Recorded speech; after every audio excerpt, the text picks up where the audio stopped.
Yun, magandang araw, magandang gabi po mga bossing.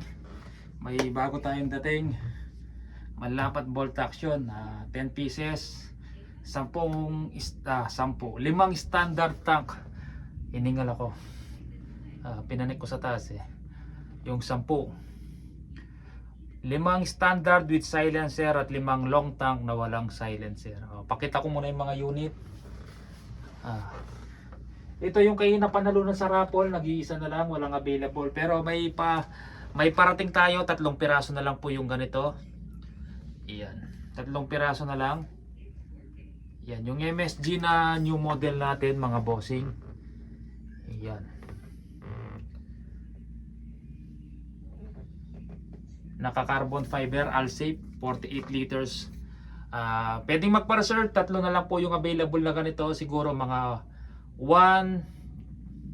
hindi naabot ng 2 months siguro. Pinakamatagal na yung 2 months bago matapos yung 3. Kasi may tinatapos pa ako na 10 pieces na folding. Same model, pagkakaiba lang folding. Nakuha na po yung isang folding dito mga bossing. Tapos ito yung unit na binubuo ko at natune ko na mga bossing. Yan, ganito yung itsura niya pag may barrel. Ay pag walang kulata pero may barrel. Regulator, adjustable inline mga bossing, solid 304 stainless. Yan, 47,000 to mga bossing unit and silencer straight bat po, 47, kasama na po yung carbon fiber tank, silencer. Yan, ang silencer mga bossing 1, 2, 3, 4, 4 lang. Dinagdagan ko lang ng isa to, bali ang tamang sukat ganyan lang po mga bossing. Naalis po kasi yan kada isa. Yan, naiikot po yan. Naalis po yan. Bali yung isa kinuha ko dito sa isang unit ko. Ito unit ko to. Kakabuo lang. Isang beses pa lang nagamit. Nakabalot. Iwas gas. Yan. Yung isang piraso ng silencer nilipat ko doon. Kaya naging 5. Dapat din to. Kaya lang to 177 siya na Movil folding. Yan, nagamit ko na ng isang beses. Unang labas, ang dami kong huli. Scope na ganito, ang nilagay ko yung T-Eagle. 6,000 po benta natin sa ganitong T-Eagle. 416 by 44 pero floating dot po siya. Yan, kung pansin nyo, naka 0. Tapat sa 0. Tapos dito tapat sa 0. Pag na 0 mo na yan, tanggalin mo yung takip na to, luwagin mo. Tapos pag niluwag mo, tapat mo sa rest sa 0. Alam mo pag nawala sa 0, pag inikot, hindi nakatapat sa 0 mga bossing. Yan. May mga, itong lock na to, sugutin mo, itapat mo sa 0, dun mo ilagay. Malalaman mo na pag kabisado mo yung unit, paano mag-adjust ng scope ng turret, kung kaano kalayo, or kahit di ka na mag-adjust, sa silip na lang sa mga mil dot mga bossing. Kaya nilagay ko lang sa 0 yan. Yan, may dot kasi yan Tapos tutok sa 0. Pag pinakyalaman, kunyari mga tropa, pinagtripang ka, yan, tinanggal sa 0. Alam mo na nawala sa 0. Pero bilangan mo mga bossing. Kunyari 0 yan, balik mo sa 0, ikot mo. Babalik sa 0, 1, tapos umikot pa siya. Babalik sa 0, 2. Tapos bilang ka pa, kunyari mga 4 ikot na lang ang sagad niya. 2 tsaka 4 na ikot. Yan. Check mo, ibalik mo doon, tapos magbilang ka ng 4, tapos 1, 0, 2. 0 na ulit siya mga bossing. Ganun lang ka Yan. Tapos ito po yung unit ko. Tapos ito yung pangalawang unit na gagawin ko pang personal, MSG. Folding bat po siya mga bossing. Tapos may patapos ako na ganitong model pang personal ko, gagamitin ko pang competition mga bossing. Magnum. Ito meron mayari nito, nasa bayad na to, nasa ibang bansa po siya. 3 unit po yung nandito na bayad na lahat. Isang MD, isang Movil, at ito yung Magnum na Gen 2 all chassis. Yan, si Sir Joseph, sa kanya po to. Naka stainless barrel, solid. Ito ayan, pakita natin mga bossing yung mga available natin. Yan. Hinihintay ko lang yung Woodstock pero na-tune na to. Ang tune nito 800 fps. Ito ang tune nito 850 to 860. Ito pang rat patrol ko, mga 30 meters. Pero 50 meters to 70 kaya pang tumama. Yan mga bossing. Pero yan ginagamit ko pang kubol, pang rat patrol. Halos kadalasan binabaril ko lang pag rat patrol, pinakamalayo na yung 30 meters. Kaya 14 inches 177 long barrel. Ito nakatune ng 850 to 860. 18 inches. Ito pang malayuan 100 yards o lagpas pa kaya naman po. Nasa babaril lang po 'yan mga bossing. Hindi na kailangan 900. Aksayado sa hangin. Ang 850 malakas na po. Yan po yung tamang tune sa paghunting. Pag competition, i-tune mo 900 plus. Mga 980, 1,000 para matatag po siya sa hangin. Ngayon, pakita ko yung dumating na bolt action. Mga naghahanap ng manlapat. Ito, buksan natin mga bossing isa-isa. Yung iba gusto nila 24 inches, 30 inches pang long range. 18, 19 pwede na pong pang long range. Malakas naman po yung PCP. Tapos ang tune 850, 860.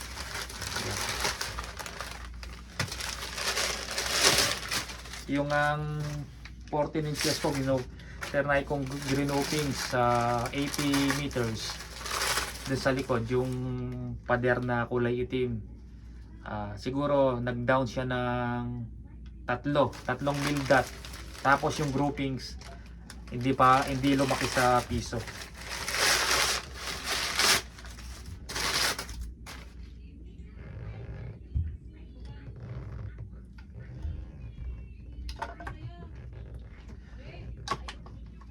Tornado, babanggitin ko kung magkano mga bossing ha.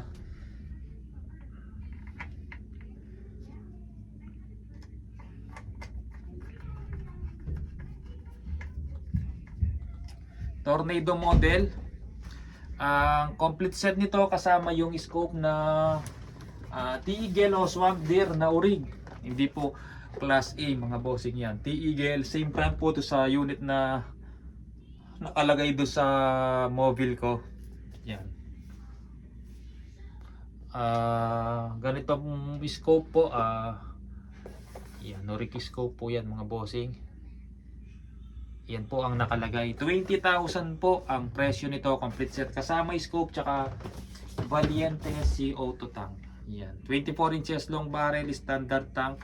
Manlapat brand gawa po ni Sir Henry Tukak. Yan. 20,000 kasama orig scope, silencer, Valiente CO2 tank, 2 box na bala. Yan. Tapos yung lock nut niya, Allen, papalitan ko na ng pinipihit sa kamay mga bossing. Papalitan ko na yan mga bossing para hindi na po kayo mahirapan pagdating ng unit na maghanap po kayo ng Allen. Check natin kung puro tornado. Ito hindi siya tornado.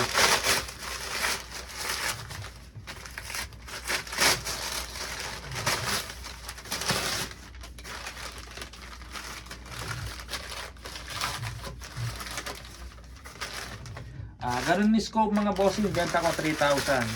T-Eagle orig.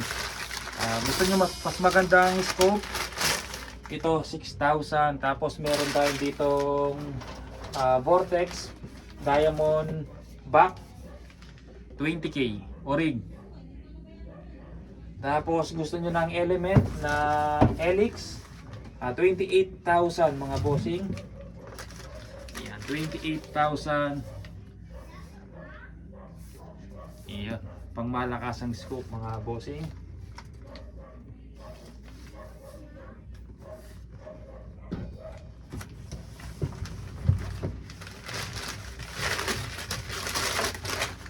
May kukuha pala sa akin nun bukas.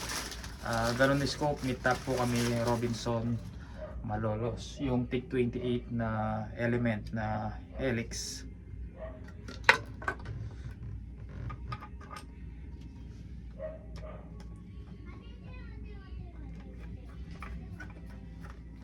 Pag unit and silencer lang mga bossing, sagad ko 16. Sagad na po yun, 16K. Unit and silencer. Pag sinabing unit and silencer, walang ibang kasama po yun. May libre lang po kayo isang box na bala. Walang tangke, walang scoop. 16 sagad ko na po mga bossing. Sagot nyo po yung shipping fee. Yan, ba't tayo? Yun. Hindi pumapasok. Sagad.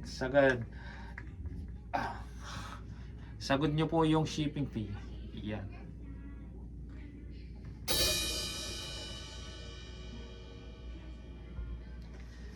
Yan. Check natin yung tatlo. Kung ano model. Pag same model na tornado, hindi na natin bubuksan. Tornado yung unang pinakita ko. Tornado. Yan.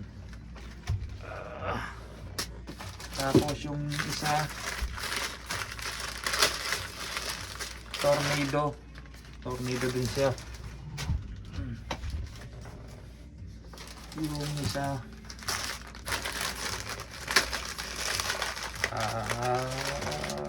kagaya ng pangalawa, yung Palmaria mga bossing. Yan, tatlong tornado, dalawang Palmaria na model.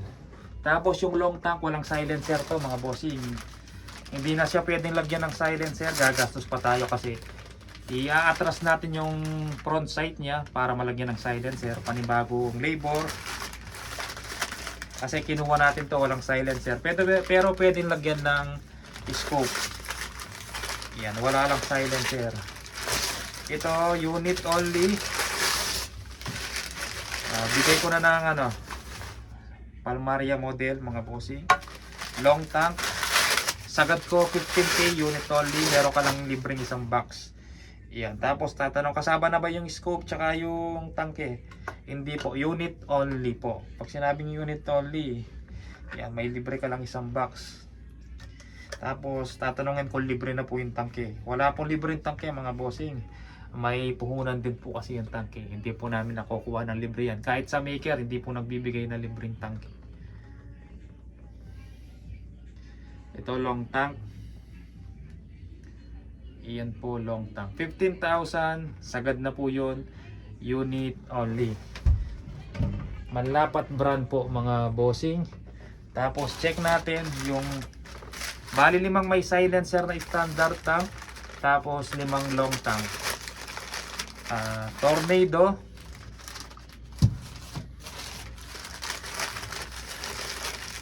Tornado.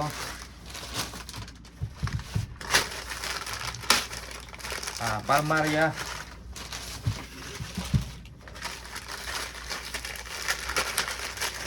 Tornado. Yan, dalawang Palmaria. Tapos available natin na hammer type mga bossing, SPMC unit only 13,000 plus 1.5 ka kung gusto mo lagyan ng silencer. 17.5 complete set po yan. Yan, naka promo dating 19.5 complete set, ngayon pinapaubos natin, ginawa natin ng 17.5 complete set. Ang scope, T-Eagle o Swamp Deer. Yan kung anong available na scope natin. Pero pag malapat na brand po na hammer, mas mahal po ng 1,000. Kung yung bolt action ni Manlapat binebenta natin ng 20,000 complete set, yon magiging 20. Mataas po yung mas mataas po sa SPMC, pero same lang po ang quality. Dati po silang magkasama. Yan. SPMC Manlapat, parehas lang nangyari. Yan. Dati po silang magkasama kaya wala pong pati barrel na nilalagay. Parehas din na parehas, Corona barrel. Tapos scope 3,000 mga bossing rig, hindi siya class A. Tapos to Swamp Deer, ito 3,000. Kung anong available na scope na nandito, yun po ilalagay natin dun sa unit na set. Yan, 3,000 complete set din po, ay urig din po na scope.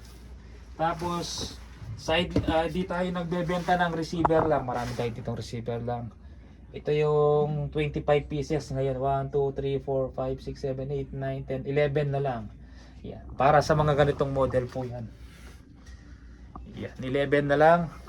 Ito hindi ako nag-out ng receiver lang mga bossing. Dito sa side lever na tactical, nag-out po ako ng receiver lang. Ito sa akin to, 24. Kasi birthday ko 24, yung serial number 24. Kaya ito din 24 din to mga bossing. Ang serial number nito 24 din. Yan. Yan, 0024. Ito bubuuin ko sa akin pan tactical. Ito nag-out ako ng receiver lang. 23,000 hindi kasama yung regulator. Ang regulator na to, pakita ko mga bossing. Kaya lang wala tayong available ngayon kasi yung stock dito, yung nandito gagamitin ko. Yeah, 3.5 po benta ko nito sa ganitong receiver regulator. 3.5.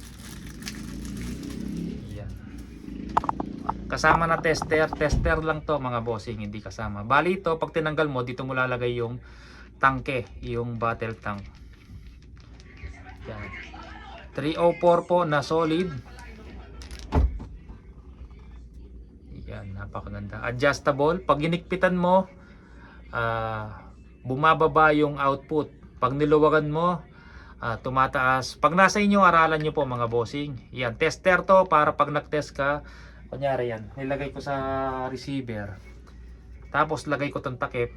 Pwede ko nang i-refill nang hindi gagamit ng madaming hangin. Kasi pag tangki agad yung nilagay mo, bago makarating yung gauge dun sa 3,000 o 2,000 PSI, maraming hangin po yung kailangan ipasok. Hindi kagaya nito, konting hangin, mabilis umangat po yung gauge.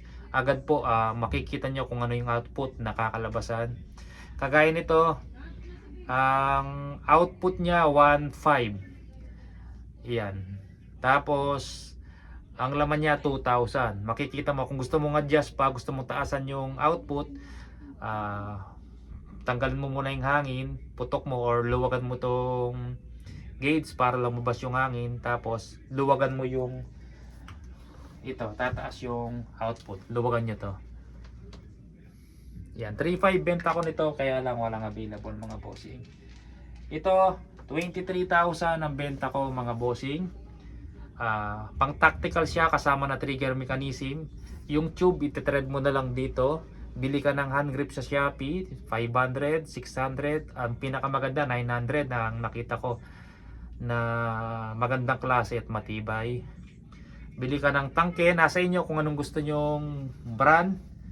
Ang thread ng receiver, kasya po yung Taiwan, China. Yan. Isang sukat lang po kahit anong receiver. Pwede po China, Taiwan. Yan, kasya po siya dito. Pwede nyo gawin ng reg. May nagtanong kung regulated o kayo po yung magbubuo. Nasa inyo po, pwede nyo gawin unreg or regulated ang unit. Yan. Ang mag hindi pa po kasama. Multi-shot po yan mga bossing. Multi-shot. Yan. Philippine made, MSG brand. Yan, Mandapi Sporting Goods. Local made, madaling gawin pag nasira. Stainless, mga parts natatanggal po yan. Yan, natatanggal po yan yung mga stopper nila. Madaling ayusin. Local made, hindi kagaya ng Indo. Pag nasira, sakit sa ulo. Mga maker, tinatanggihan pa po dahil mahirap gawin. Ito, local made, mas matibay at mas madaling gawin mga bossing. 23,000 receiver only, pang tactical. Pag binuo ko yan, siyempre depende sa nakalagay na gamit. Kung CF tank or ordinary tank, mas mura. Pag CF tank, mas mataas. Kung kayo magbubuo, malalagay nyo yung gusto nyong brand na mga gamit na ilalagay nyo dito mga bossing. Yan. Pag ako nagbuo, siyempre mas mataas. I-tune natin, iti-test natin kung may singaw o hindi. Pero pag receiver lang, 23,000, kayo na balang magbuo, mag-tune, maglagay ng barrel, tangke, ungrip, kayo na po bala. Mas makakamura po kayo. Taiwan reg, 1.5. Taiwan battle tank, 1.5. Compute nyo, 23,000. Ang magandang klaseng ungrip, GBB, na ang sukat dito, GBB o BGG. Dalawang klase kasi yan meron siyang mas maluwang dito at meron mas masikip. Ito yung mas masikip. Magandang klase, 900. tube na nilalagay dito yung tubo na aluminum. 350 or 500 ang presyo. Tapos retractable bat, yan, retractable bat 500 to 800 mga bossing. Yan ha. I-compute nyo.